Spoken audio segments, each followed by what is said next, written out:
ఇప్పుడే జీ5 app download చేయండి. చూడండి మీ ఫేవరెట్ టీవీ షోస్ ఎప్పుడైనా ఎక్కడైనా. ఒరే మనవడా, ఈ తాలిబొట్టు తీసుకుని ఈ గుంట మెళ్ళో కట్టావంటే నా జన్మకి సాలరా.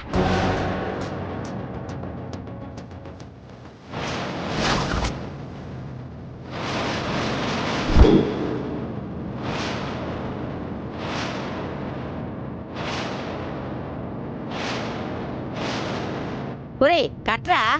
కట్టురాజు కట్టురాజు రాజు కట్టురాజు కట్రా మనవడా, కట్టురాజు కట్టు.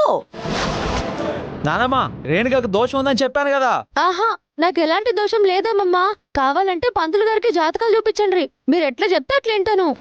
ఒరే అప్పిగా, గుంట గుణవంతరాల్లా ఉందిరా. రాజుకి ఈడు జోడు బాగుంటుంది. ఒరే అప్పిగా, ఇలాంటి గుంట మన శ్రీకాకుళం ఓలు మొత్తం ఎతికినా ఉండదు.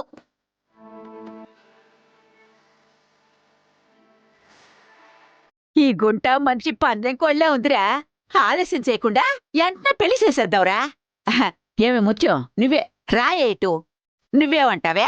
పెళ్ళంటే మాటలు కాదు కదత్తా, ఎన్ని ఖర్చులుంటాయో ఏమో. హా అమ్మమ్మ, అన్ని ఖర్చులు నేనే చూసుకుంటాను. మండపం ఖర్చు నాదే, పెండ్లి ఖర్చు నాదే, షాపింగ్ ఖర్చు నాదే, అన్నీ నావే అమ్మమ్మ. మీరంతా వచ్చి 4 అక్షింతలేసి భోంచేసి వెళ్తే చాలు. ఒరే అప్పిగా, వింటున్నావా?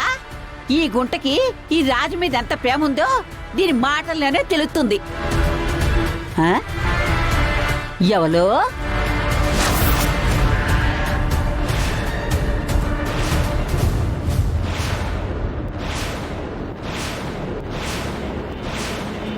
ఈ గుంటెవరు?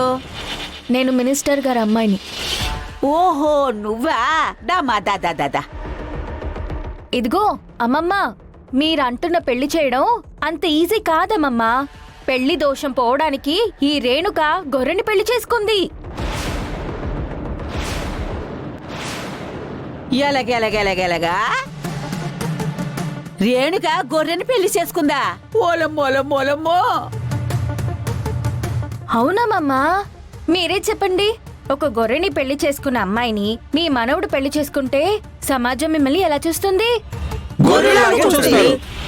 హా, గొర్రెని పెళ్లి చేసుకున్న మాట నిజమే, కానీ ఆ పెళ్లి రాజు కోసమే చేసుకున్నామమ్మా. ఇప్పుడు నాకు ఎలాంటి దోషాలు లేవు.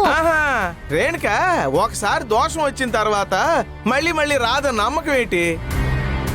అందుకే మేము అందరం ఆలోచిస్తున్నాం. ఈ గుంట కూడా బానే ఉన్నట్టుందే. ఒక పాలు అడిగితే పోలా? చూడండి, నాకు గుంట ఎవరన్నది ముఖ్యం కాదు. నా మనవాడిని పెళ్లి చేసుకోవడానికి ఒక గుంట అవసరం, అంతే. ఏమా, నువ్వు మా రాజుని పెళ్లి చేసుకుంటావా?